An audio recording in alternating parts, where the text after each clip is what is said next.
On my mother's 65th birthday, she raised her wine glass and said, "The best gift would be if you left my life." Everyone laughed, except me. I was her caregiver, her emotional punching bag, the daughter who gave up everything. That night, I walked out. No warning, no goodbyes. I sold my house, locked our accounts, and disappeared. But this isn't a revenge story. It's the truth about what happens when love becomes a leash and duty turns into a cage. If you've ever wondered what would happen if the black sheep stopped apologising, keep watching. I was 35 years old, a creative director at a respectable marketing agency in the heart of Rose Hill, a charming New England town with pristine sidewalks, ivy-draped homes, and neighbours who never minded their own business. My name is Claire Bennett, and from the outside my life looked perfectly composed. I had a tidy house 3 blocks from my childhood home, a well-maintained garden, a job that paid decently, and a mother everyone admired. What they didn't see was the leash, woven from expectations, emotional manipulation, and an endless hunger for approval that kept me firmly tethered to the ground. Meredith Bennett was the kind of woman small towns revere. President of the Historical Society, lead organiser of every charity gala worth attending, always dressed like she stepped out of a Ralph Lauren catalogue. Her pearls were real, her posture impeccable, her voice soft but surgical. In Rose Hill, people called her graceful. I called her terrifying. Not in the way that caused bruises or broken bones, but with words sharp enough to slice confidence to the core. That dress makes you look broad, Claire. Or, your ideas are too quirky for real clients. And always, always, why can't you be more like Julia? Julia, my older sister by 4 years, lived in Chicago with her husband, 2 kids, and a corner office on the 25th floor of a downtown skyscraper. She made partner at a law firm before turning 35. She was Meredith's pride, the one who got away. I, on the other hand, stayed. I was 17 when I got into the New York School of Design, my dream school since freshman year. My acceptance letter came with a partial scholarship, and my art teacher cried when she heard the news. I was ready to leave Rose Hill, to breathe in Manhattan air and reinvent myself somewhere no one called me Meredith's daughter. But then Meredith fainted at the kitchen sink. She blamed vertigo, no official diagnosis. Just a long list of symptoms that no doctor could explain, and a subtle look of panic every time I mentioned leaving. "What if I fall and no one finds me?" she'd say. "You know Julia's too busy to come home." That spring I enrolled at the State College 15 minutes away and commuted from home. Years passed and her ailments came and went.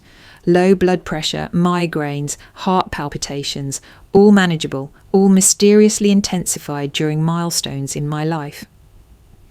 When I got a job offer from a Boston agency in my mid-20s, she had a terrible fall and ended up in the ER. The tests were inconclusive. I turned down the job. When people asked why I stayed in Rose Hill, I smiled and said, family first. They called me devoted, loyal, the perfect daughter. But they didn't see the quiet sacrifices, the solo dinners, the missed opportunities, the late-night design work squeezed between picking up her prescriptions and unclogging her gutters. They didn't see the loneliness wrapped in duty, the dreams slowly suffocating under weighted expectations. At work, I was respected. My campaigns won awards. My colleagues praised my attention to detail and creative flair. But the moment I walked through my mother's front door, none of it mattered. "You work too much," she'd say, sipping herbal tea on her antique sofa. "You'll wrinkle early." Or worse, what client would want to buy into that? Still, I tried. I trimmed my hair the way she liked. I wore muted colours to family dinners. I smiled politely through her passive-aggressive jabs. I thought that if I could just be better, quieter, more helpful, she might one day look at me, the way she looked at Julia, with pride instead of disappointment. But pride was not something Meredith handed out freely. Love in her world was a currency earned through perfection, and I was always a few cents short. Julia was the sun in Meredith's carefully curated galaxy. Every holiday, every phone call, every garden club lunch included some glowing update about Julia's life. Did you know she just got promoted again? They're remodelling their kitchen. It's in Architectural Digest. way. Her young sir won a regional math competition. The subtext was always clear. That's what real success looks like, Claire. It wasn't that I hated Julia. In fact, there was a time in our childhood when we were close. Late-night whispers, shared secrets under the covers. But somewhere between adolescence and adulthood, we became roles instead of sisters. She became the golden child, the one who escaped. I became the caretaker, the leftover daughter who stayed behind to pick up the slack. I remember the first time I brought home the keys to my house, the one I bought after years of saving, after working 60-hour weeks to climb the corporate ladder. It was a modest 2-bedroom with a small backyard and creaky floors, but it was mine. I proudly invited Meredith over for tea. She walked through the front door, looked around and said, "It's cosy, though I can't imagine raising a family here." I didn't have the heart to tell her I had no plans for a family. I hadn't had a relationship last longer than 8 months, largely because any man who got too close either ran from her scrutiny or grew tired of the invisible tether tying me to her every whim. The pattern was always the same. I achieved something and she found a way to diminish it. When I became creative director, she said, "Well, I suppose that's a big deal for a small-town firm." When I gifted her a cashmere scarf she once admired, she returned it, saying, "It's too warm, makes my skin itch."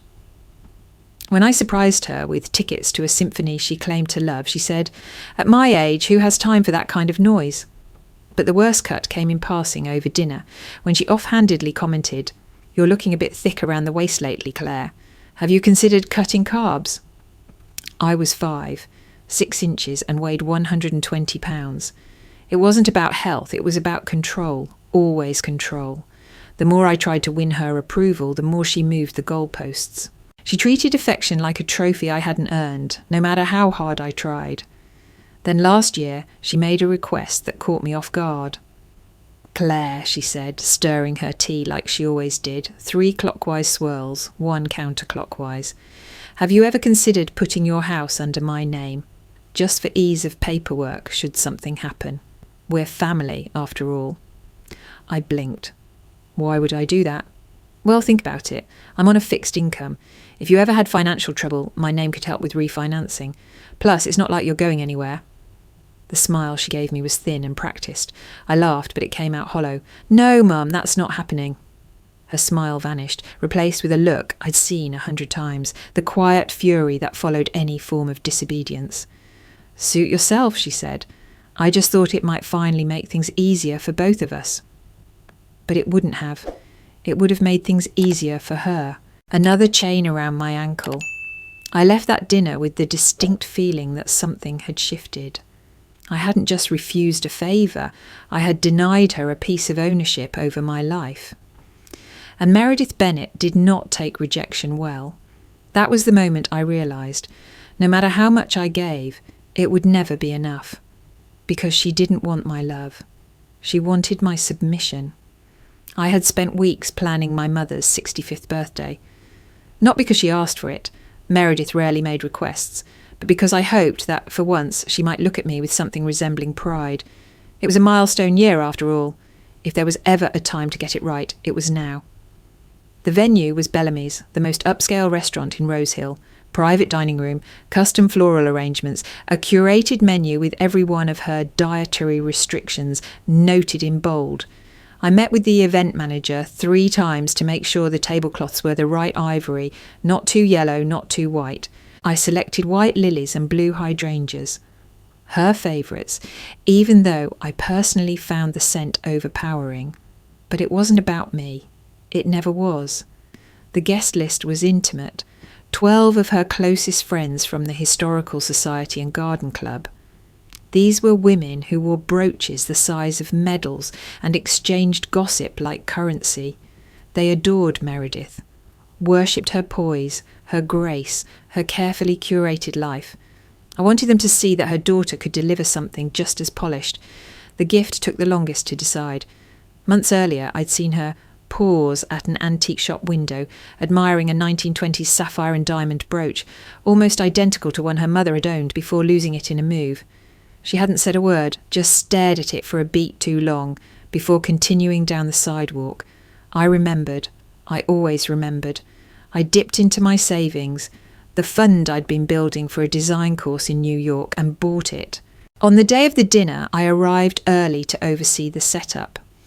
The staff was patient, the room elegant, the cake, lemon sponge with buttercream frosting, perfectly scented under soft candlelight. I felt a flutter of hope. Maybe tonight would be different. At 5:30, I knocked on Meredith's door. She opened it in a silk robe, hair pinned up but still unset. "Mum, we need to leave in 15 minutes. She blinked at me. "You know I can't possibly be ready in 15. Unlike you, I take time with my appearance." I bit my tongue. "Do you want help?" "You can steam my navy dress. It's in the closet." I did as asked.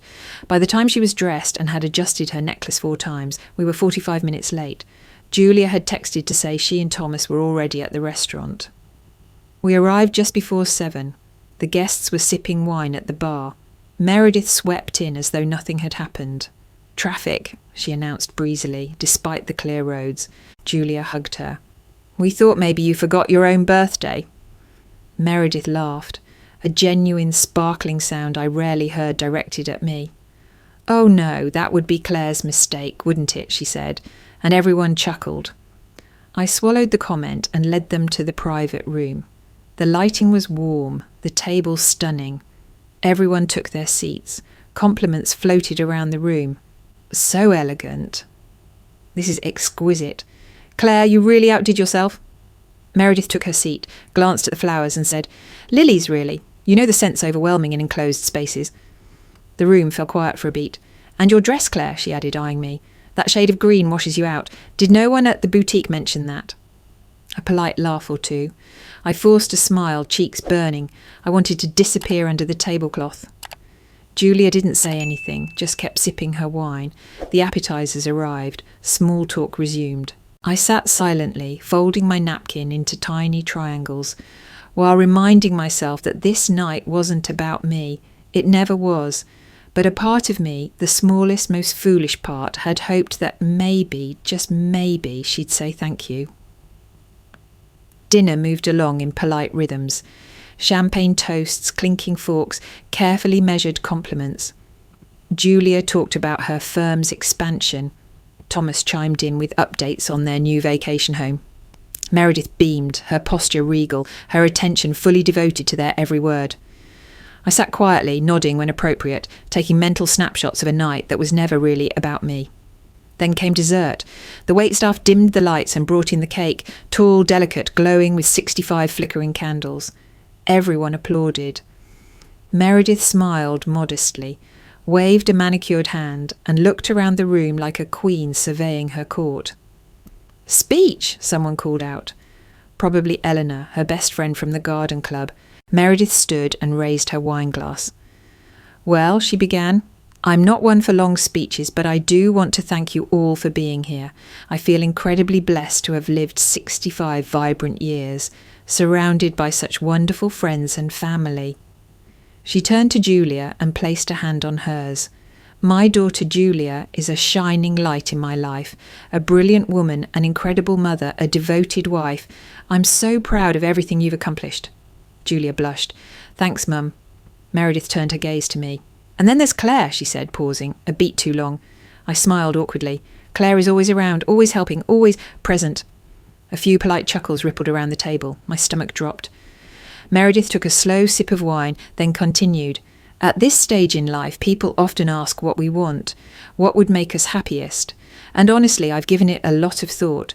I've had wonderful years, but the truth is, I'm ready for peace, simplicity. No more chaos."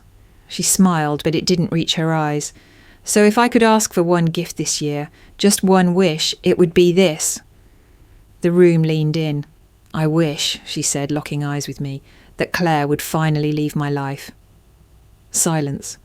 Stunning, absolute silence. Wine glasses froze in mid-air. Forks paused halfway to mouths. Someone coughed. Someone else laughed nervously. Meredith raised her eyebrows. "What? I'm just being honest. Isn't that what people say at this age? To speak your truth?" Julia opened her mouth slightly but said nothing. I felt 12 pairs of eyes pivot to me, then quickly look away. I laughed, quiet, mechanical. Well, that's something. Then I stood up. "Excuse me," I whispered. I walked out, legs stiff, heart pounding so loudly it drowned out the muted murmurs behind me. I made it through the restaurant lobby and into the parking lot before the tears came. Not loud sobs, but a steady stream, warm and relentless. No one followed me. Not Julia, not Meredith. I sat in my car, gripping the steering wheel, the tiny velvet box with the brooch still in my purse. I didn't open it. I didn't need to. Back home, I didn't turn on the lights.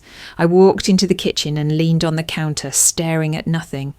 Every fibre of my being felt drained, hollowed out. For 35 years, I'd tried to earn love, tried to please, tried to belong. And now, on her birthday, her day, I was given the clearest gift of all, clarity. She didn't want me, not as I was, maybe not ever. That night, I didn't sleep. I sat at the kitchen table with a legal pad and began writing, not a letter but a plan, a strategy. I wasn't just going to leave the party, I was going to leave everything. By sunrise, I knew exactly what I needed to do. The plan wasn't born from anger or spite. It came from something colder, clearer, survival. If my mother wanted a life without me, she would get it, but not in the way she expected. I wasn't going to disappear in shame. I was going to vanish in control. The first step was legal. I contacted Barbara Lewis, a local attorney I'd met during a charity campaign at work. She specialised in estate planning, but I figured she'd at least know where to point me. Her office smelled like old books and lavender hand cream. She looked at me over wire-rimmed glasses as I laid out my intentions. I wanted to disappear. Not in a criminal way, not to avoid debt or arrest, but to start over somewhere else with a new name and no trace. Barbara leaned back, eyes thoughtful. "It's not illegal to vanish," she said, "so long as you're not breaking any laws in the process. But if you share joint accounts with your mother, those need attention. She could drain them if she wanted to, or worse, claim you did." Exactly what I feared. I told her about our 2 shared accounts, originally set up after my father died to help manage household repairs and medical expenses. For years, I'd been the only one adding money while Meredith treated them like her personal shopping funds. Barbara referred me to James Hoffman, a financial attorney downtown who could help me restructure everything. James was all sharp suits and blunt precision. After reviewing the accounts, he recommended freezing them temporarily, followed by transferring the funds into a trust. "You'll name a third-party trustee," he explained. "That way, your mother still has access to the money for medical and home maintenance purposes, but with oversight, every withdrawal will require documentation." I agreed. It wasn't about punishing her. It was about protecting myself from being framed as the villain in a narrative she was already starting to spin. With the legal work underway, I turned to the second step, my house. It wasn't just a place I lived, it was the only thing I owned outright. But I didn't have time for a traditional sale. I needed a fast exit, and that meant accepting a lowball offer from a local investor known for cash closings within 7 days. He toured the house on a Thursday, offered me 20% below market value, and I said yes without hesitation. The papers were signed the next day. In exchange, I had a cashier's cheque and 1 week to get out. The third step was work. I'd been with the agency for over a decade. My resignation wasn't going to be easy, but it had to be done. I drafted a brief email citing family circumstances, scheduled it for delivery after business hours, and made one last phone call to my manager. "I'm sorry," I said, "this isn't a decision I take lightly." There was a pause on the other end. "Claire, is everything okay?" I hesitated, then lied gently. "Not really, but I think it will be." I packed that night in silence. Most of what I owned would be sold or donated. Only the essentials came with me. My laptop, a week's worth of clothes, my camera, 2 sketchbooks, a quilt my grandmother made, and the photo of my father from my high school graduation. Everything else could be replaced. And then came the name. Claire Bennett was the daughter who stayed too long, who bent too far, who tried too hard. Emma Collins would be someone else entirely. On my last night in Rose Hill, I stood in the centre of my empty living room, holding the small velvet box that had once represented hope. The brooch, sapphire and diamond perfectly preserved, gleamed under the ceiling light like a cruel joke. It was supposed to be a symbol of understanding, of connection. Instead, it became the artifact of a rejection I'd never forget. I slid the box into a padded envelope, added a brief handwritten note and sealed it shut. "You asked for a different gift," I wrote, "so I'm returning this one. May you find the peace you're looking for." I didn't sign my name. The next morning, I dropped it into the mailbox outside the post office. No fanfare, no tracking number, just gone. By 9 a.m, I was on Interstate 84 with no destination. I didn't plug anything into the GPS. I didn't call anyone to say goodbye. I didn't even take the usual route out of town. I chose back roads, unfamiliar and winding, and drove west. With every mile, I felt lighter. At a gas station outside Harrisburg, I stopped to set up a new email address, emmacollins.design@protonmail.com. Then, using a prepaid SIM card I bought from a vending machine, I registered for a temporary number under the same name, Emma Collins. I whispered it to myself while fueling the car. It didn't feel like pretending, it felt like permission. I kept my old phone powered off in the glove compartment, just in case anything urgent came up, but for now, it was silent. No notifications, no guilt, no noise. Somewhere near the Pennsylvania border, I pulled off at a rest stop to stretch my legs and grab coffee. The air smelled like rain and pine, the kind of scent that belonged to no one and nothing, clean, anonymous. As I stood near the vending machine, my curiosity got the better of me. I powered on the old phone, keeping it on airplane mode just long enough to check for messages. There were 12 unread texts, 2 from my former manager, 1 from the real estate agent, 9 from Julia. The most recent one stood out, timestamped just hours after the birthday dinner. "Claire, please, Mum wasn't kidding, be careful." I stared at the screen, heart thudding. What did she mean? I scrolled back through her earlier messages. "Call me, please." "You left so fast. I don't blame you, but we need to talk." "She's saying some strange things. I don't think she's thinking clearly." And then, "You don't know what she's capable of." I shut off the phone, fingers trembling slightly. It wasn't fear I felt, at least not entirely. It was validation. Confirmation that the Meredith I knew behind closed doors was no illusion, and perhaps that Julia had finally seen it too. I drove for another 4 hours, passing through sleepy towns with names I couldn't pronounce.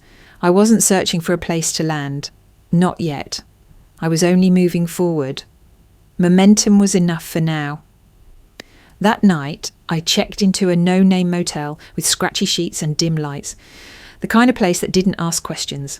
I paid in cash, signed in as Emma Collins, and locked the door behind me. Lying in bed, I stared at the ceiling and listened to the hum of the air conditioner. For the first time in years, no one knew where I was, and somehow that felt less lonely than being exactly where everyone expected me to be. 3 days and 4 states later, I arrived in Seacliff, an accidental destination, chosen not for any particular reason, but because I'd run out of highway and needed to breathe. The coastal air was thick with salt and fog, the kind that clung to your skin and whispered, "You're nowhere," and that's exactly right. Seacliff wasn't postcard pretty, it was weathered, real.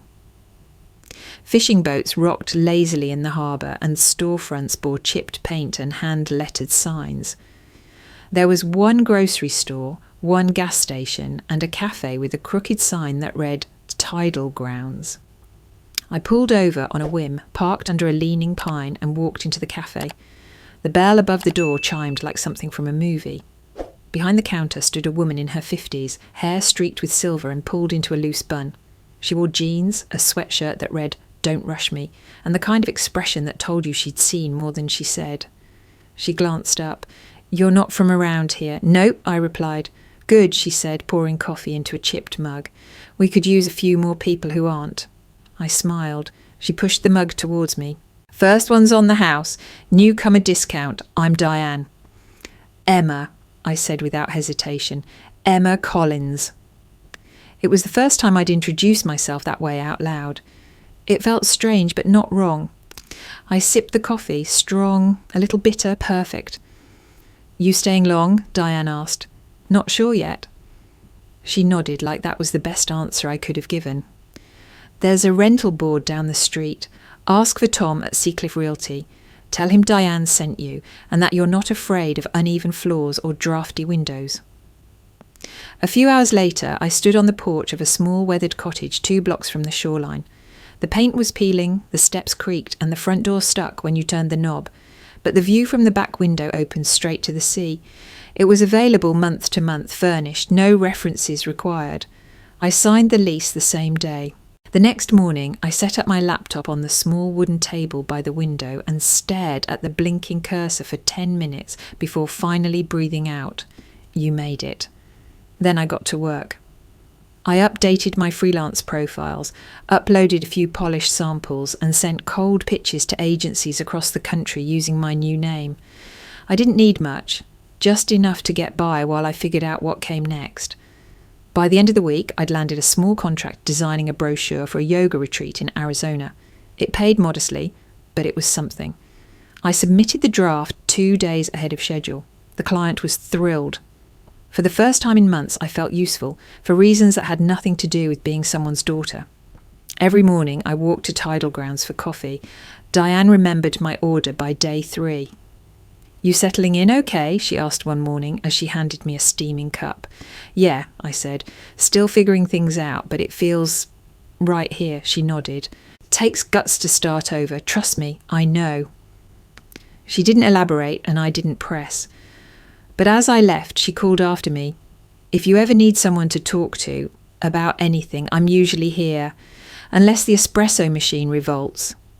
I laughed, the sound surprising even me. In Seacliff, I wasn't Meredith Bennett's daughter. I wasn't the woman who ruined a birthday party or emptied a bank account. I was Emma Collins, freelance designer, coffee drinker and ocean watcher, and for now that was enough. It had been just over a week since I arrived in Seacliff. Each day brought a fragile kind of peace. Quiet mornings, long walks on the beach, the hum of the waves reminding me that life didn't need to be loud to be meaningful. I was slowly stitching myself back together in this small, salt-kissed town. But peace doesn't last when your past has sharp teeth. That morning, I checked my old email. It had become a habit, one I tried to break, but curiosity always won. I told myself it was just a check for important updates, but I think deep down I wanted to see if anyone noticed I was gone. There it was, an email from Eleanor, one of my mother's closest friends, titled "Concerned for Meredith." I clicked it, heart stuttering. "Claire, I don't know where you are, but I wanted to make sure you've seen what's happening. Your mother is in the hospital. There's an article in the Rose Hill Chronicle. I hope you're okay." I copied the link and pasted it into a private browser window. The headline read, "Local woman abandoned by daughter after health crisis." Beneath it was a photo of Meredith in a hospital bed, pale and fragile looking, hands folded on a white blanket. The article was filled with half-truths and careful omissions. How I'd vanished suddenly. How I withdrew all the funds from our joint accounts. How my mother was left without access to critical medical care. My stomach twisted. She wasn't just playing the victim, she was crafting an entire narrative. The quotes were vague but emotionally charged. She was always a little distant. I never thought she'd disappear without a word. "We're hoping the community can step up where family failed." At the bottom of the article was a link, "Help Meredith Bennett, emergency fundraiser." I clicked it. The page had already raised over $2,000. There were comments too, dozens of them. How could a daughter do this to her own mother? Sending prayers. Meredith is a pillar of our community. What a shame, that girl always seemed off. I slammed the laptop shut. My face burned, my chest ached with something between rage and heartbreak. I had created a trust fund to make sure she'd never be without. I'd structured it carefully, with oversight, transparency, documentation required for every expense. I'd protected her, even as I freed myself. And now she was painting me as a thief. My first instinct was to pack a bag and drive straight back to Rose Hill, to stand in front of those people and tell them everything. But I didn't. Instead, I walked to Tidal Grounds and ordered my usual.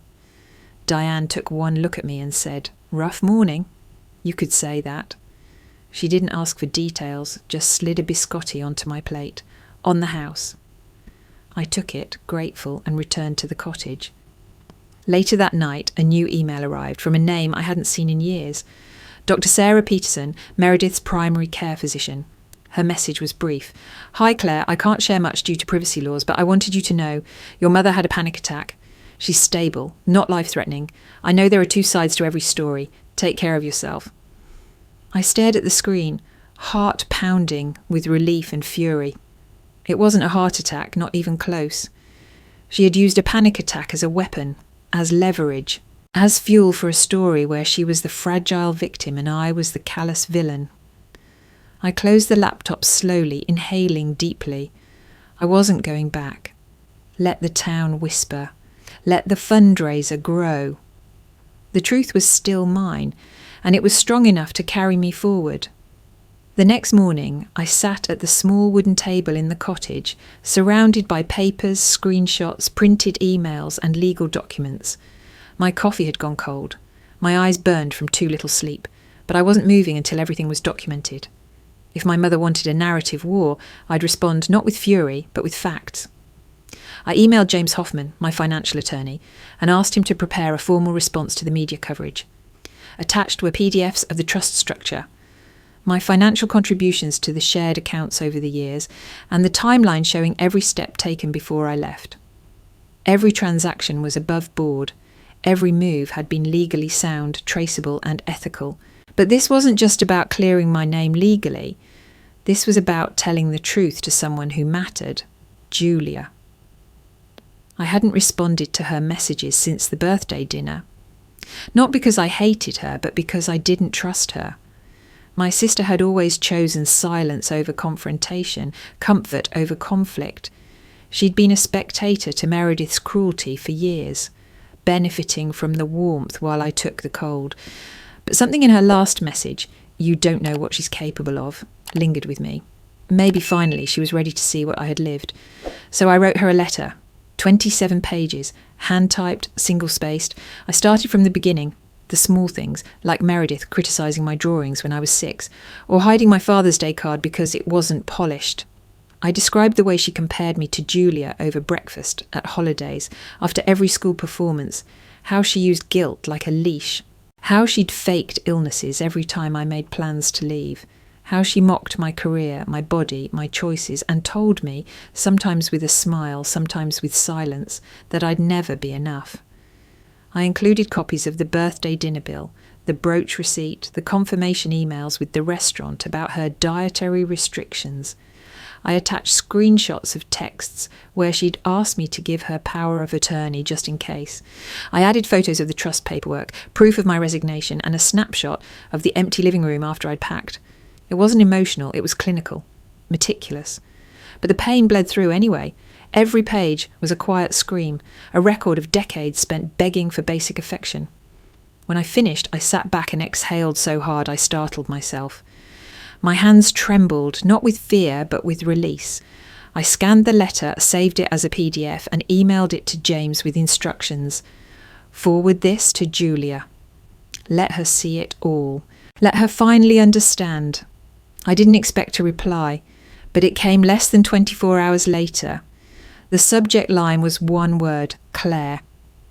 The message began simply, "I read everything, all of it." I didn't know. I knew Mum was harsh, but I thought that was just how she was. I never realised how much of it fell on you. I never saw how much you were absorbing while I kept my distance. "I'm so sorry, Claire, for not saying anything, for pretending it wasn't as bad as it was, for leaving you there alone." I stared at those words, stunned. She continued, "Reading your letter felt like looking into a house I grew up in, but only ever explored one room.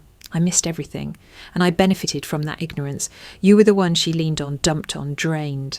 I was the one she bragged about. That dynamic served me, and I never questioned it.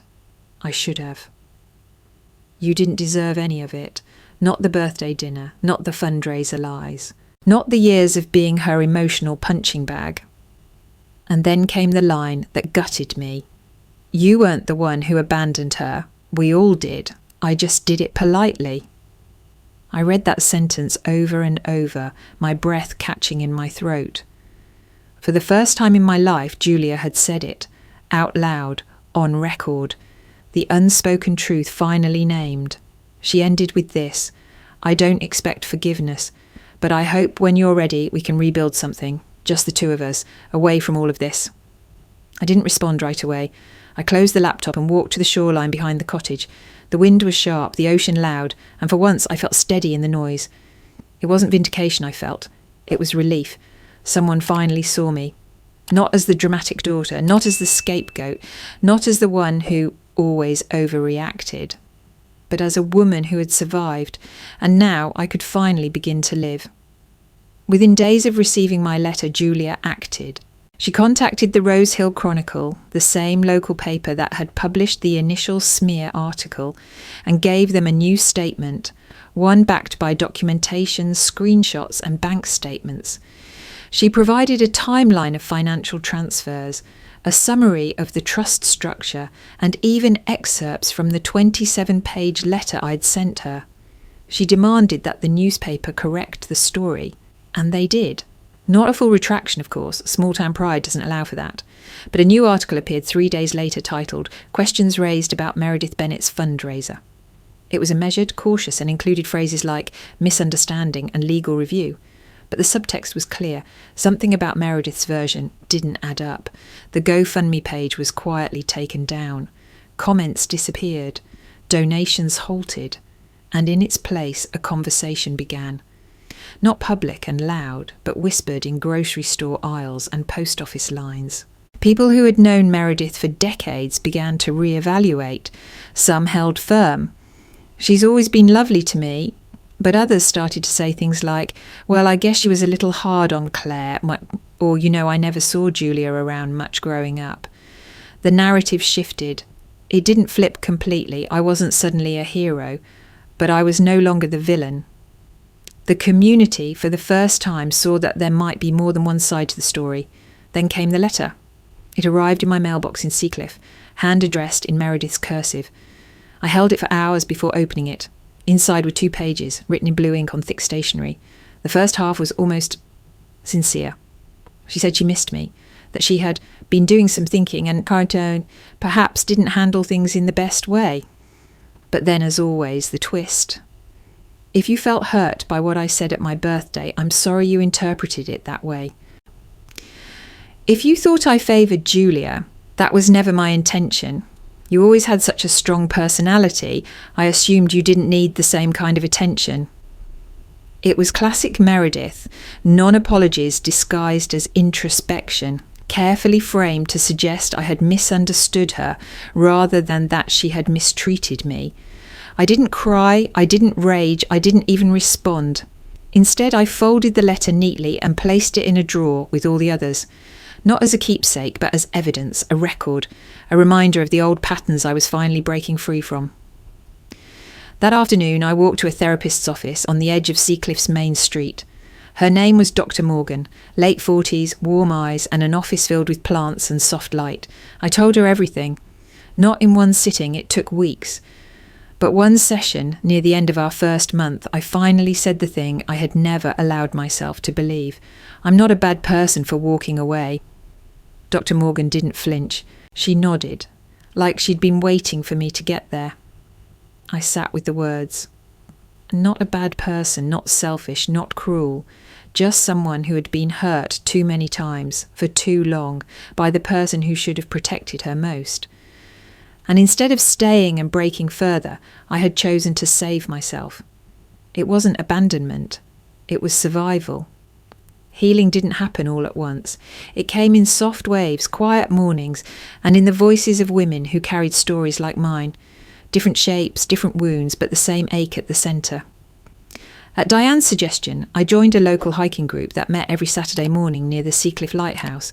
It was casual, unpretentious, mostly women in their 40s and 50s with strong calves and sun-worn hats.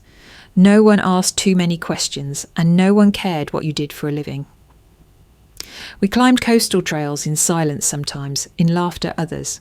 There was Lily, a retired social worker whose son hadn't spoken to her in 6 years. Margaret, who ran the bookstore and once spent Christmas alone in her car after leaving a toxic marriage.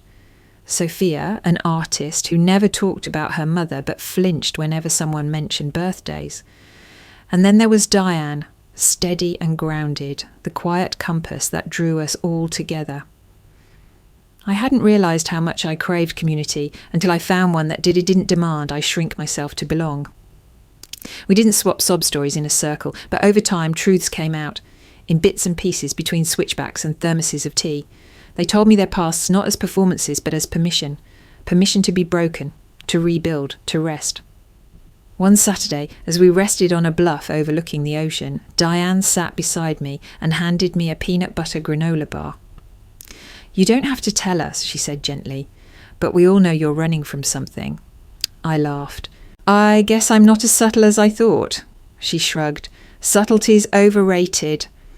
There was no pressure, just presence. That was the difference. They didn't need me to explain myself to be worth their time. Back at the cottage, I began journaling again, something I hadn't done since college. At first it was stiff, awkward, but gradually the words came. I wrote about Meredith, about Julia, about the girl I used to be and the woman I was becoming. I didn't censor or justify, I just wrote. Each morning I woke up earlier, walked longer, breathed deeper. My shoulders began to uncoil from the years they'd spent hunched under the weight of unspoken resentment. Work followed the same pattern. Slowly, then suddenly, the small freelance jobs began to stack up. Logos for local businesses, website redesigns, social media content for small-town boutiques. Then came the email from a mid-sized agency in Portland. They'd seen my online portfolio, liked the clean, intuitive feel of my layouts, and asked if I'd be open to ongoing contract work.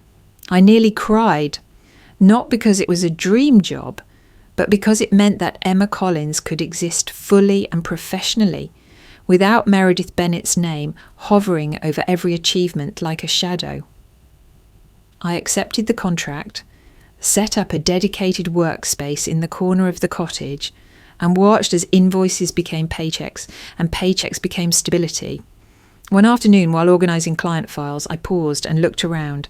Sunlight spilled through the window, my coffee steamed on the desk.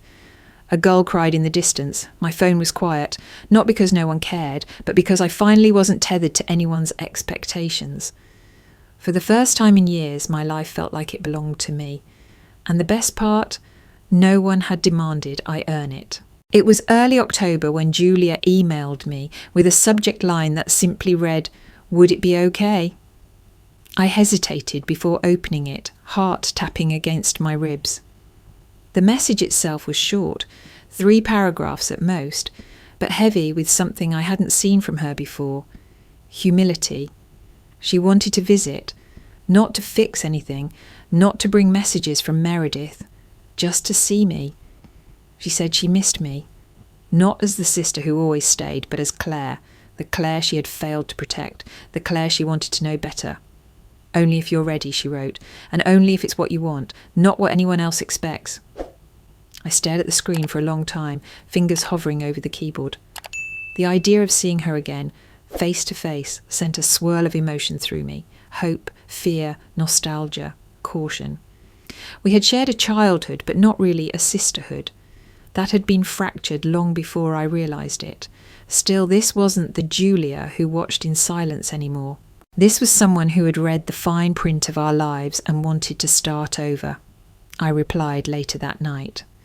"Not yet," I typed, "but maybe at some point, in a way that feels right for both of us.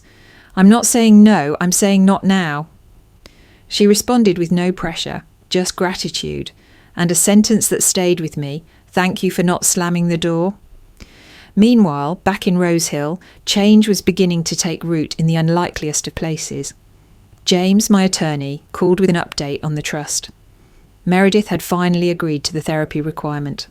Not because she'd had a breakthrough, not because she wanted reconciliation, but because the trust administrator refused to release discretionary funds until she attended at least 6 sessions with a licensed therapist. Groceries and basic bills were still covered, but her social calendar, her shopping habits, her cosmetic procedures, those were off limits without cooperation. And so, begrudgingly, Meredith went. Doctor. Wilson, a calm older man with no tolerance for theatrics, was the only therapist on the list who'd agreed to take her. According to James, her first session had been combative. She claimed to be the real victim, said I'd misunderstood everything, claimed the fundraiser had been a miscommunication. But by the third session, she had stopped performing and started talking. That week, I received a letter. The handwriting was still hers, but smaller than before, less performative. 2 pages folded neatly. She didn't apologise in the traditional sense, but this time there were no "if you felt" or "I'm sorry you interpreted it that way" deflections. She wrote, "Dr. Wilson says I tend to talk at people instead of with them. I never realised how much I did that with you. I used to believe strength meant control. Now I'm learning it might mean letting go. It wasn't a confession, but it was different. Not softer. Meredith would never be soft, but quieter, less defensive.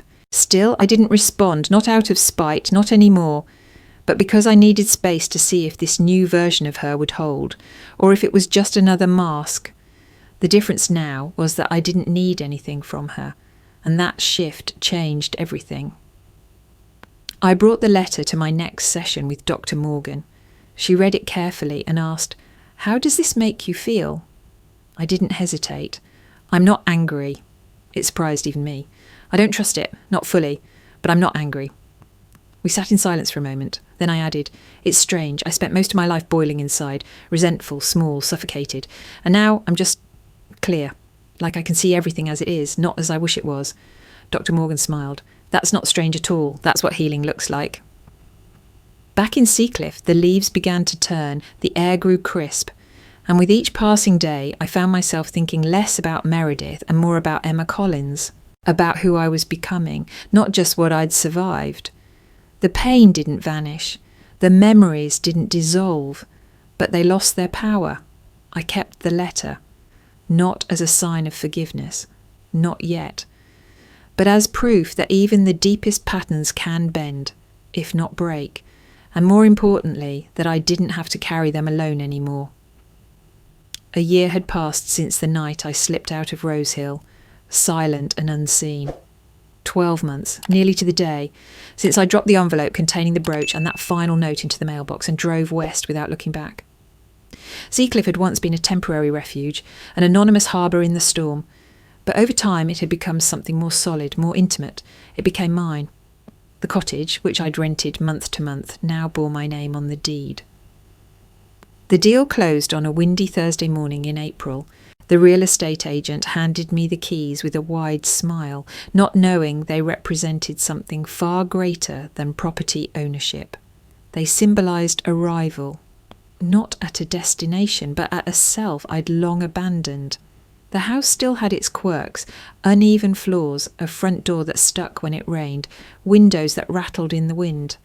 But I loved every inch of it.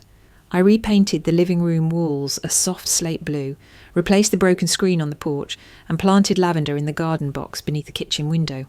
It smelled like peace. The view hadn't changed, ocean to the west, sky to the north, but I had. I worked steadily now, juggling 3 recurring clients and a few smaller freelance projects. My workspace had grown from a folding table to a real desk with drawers and a proper chair. There were days when deadlines loomed and stress crept in, but they felt different, manageable, not suffocating. Because everything I did now, I did by choice. And Julia, she didn't push. We emailed every few weeks, keeping things light. She shared photos of her kids, snippets of work drama, the occasional meme. I responded when I had space, when it felt right, not out of obligation, but out of a slowly rebuilding trust. She asked again in June if she could visit. This time I said yes. We chose neutral ground, a weekend in Portland, halfway for both of us. No hometown ghosts, no family home triggers. Just 2 women, 1 hotel, and a cautious attempt at reconnection. It wasn't dramatic. We walked along the harbour, had brunch, browsed bookstores. She apologised again, not with grand speeches, but with small gestures. Letting me choose the restaurant, asking questions instead of filling silences, listening without interrupting. At one point, sitting on a park bench overlooking the water, she said quietly, "You seem whole." I smiled. "I'm working on it." Later that summer, she sent me a photo. Meredith standing beside a watercolour painting, amateur but vibrant, at a small community art show. Her smile looked almost relaxed. There were new lines in her face, but her shoulders didn't seem as tight.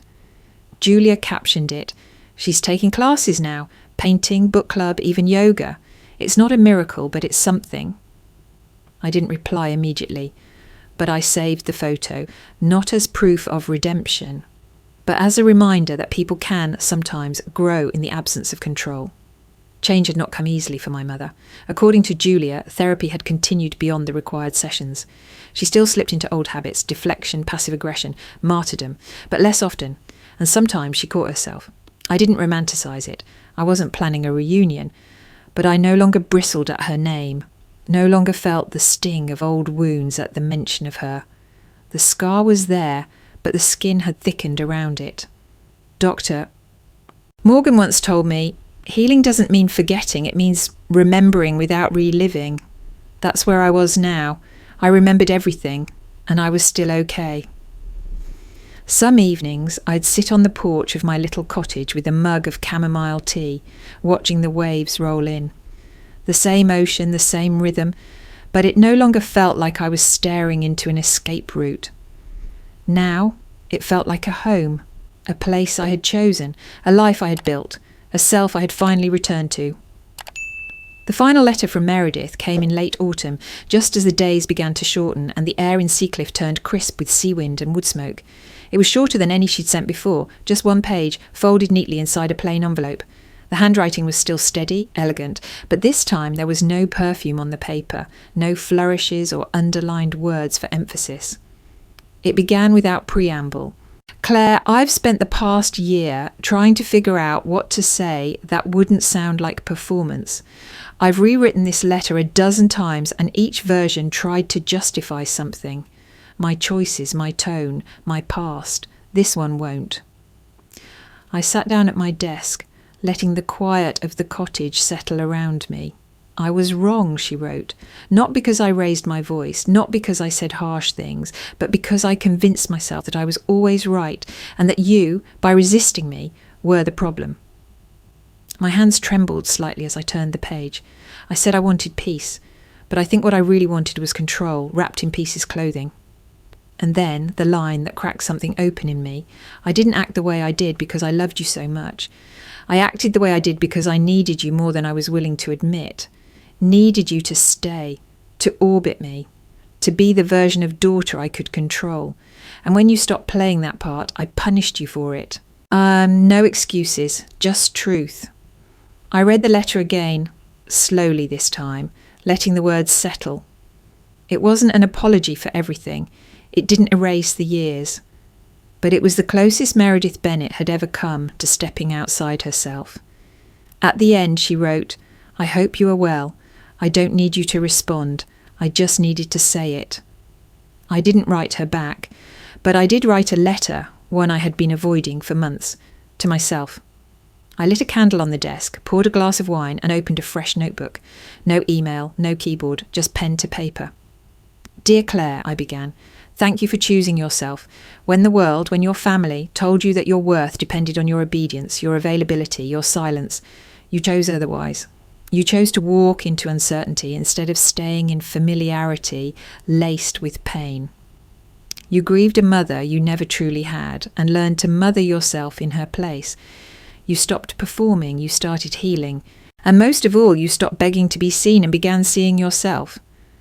I paused, tears slipping down without ceremony. No sobbing, no collapse, just soft release. You didn't vanish, you emerged. And if no one ever tells you again, you were brave, not for leaving, but for staying gone. When I finished, I folded the letter, sealed it in an envelope, and placed it in the drawer with Meredith's last note. They didn't belong to the same narrative, but they belonged to the same timeline. Both were proof of evolution. I stepped outside then, into the salt air of a Seacliff evening. The ocean was a whisper tonight, more breath than roar. Lights twinkled in a few windows down the street. A neighbour's dog barked once, then fell silent. And in that stillness, I said it out loud for the first time. I didn't disappear, I just finally began to appear. The wind didn't respond, it didn't have to. It carried the truth out into the night, and that was enough.